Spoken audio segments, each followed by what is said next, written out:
আজ বানাচ্ছি ইলিশের সবথেকে ফেমাস রেসিপি সর্ষে ইলিশ। আর যারা আমার মতো কাঁচা ইলিশের রেসিপি পছন্দ করো না, তোমাদের জন্য এই ভিডিওটা। তার জন্য প্রথমেই ইলিশ মাছের মধ্যে লবণ হলুদ মাখিয়ে রেখে দেব, মশলাটা রেডি করে নেব। তার জন্য প্রথমেই নিয়েছি 3 চামচের মতো কালো সর্ষে, একটু মিক্সিতে ঘুরিয়ে নেব। তারপর দেব কয়েকটা কাঁচা লঙ্কা, অল্প লবণ ও জল দিয়ে বেটে নেব। কড়াইয়ের মধ্যে দেব সর্ষের তেল, তারপর একে একে দিয়ে দেব মাছের পিসগুলো।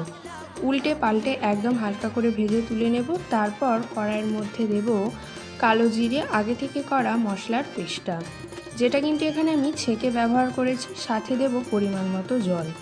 আর এই সময় দিয়ে দেবো একটু হলুদ ও লঙ্কার গুঁড়ো। ঝোল ফুটতে শুরু করলে দেব ভাজা মাছগুলো।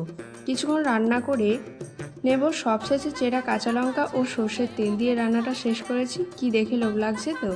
মাছে ভাতে বাঙালির পাতে যদি থাকে গরম ভাত, সাথে এই সর্ষে ইলিশ, আর কি কিছু লাগবে?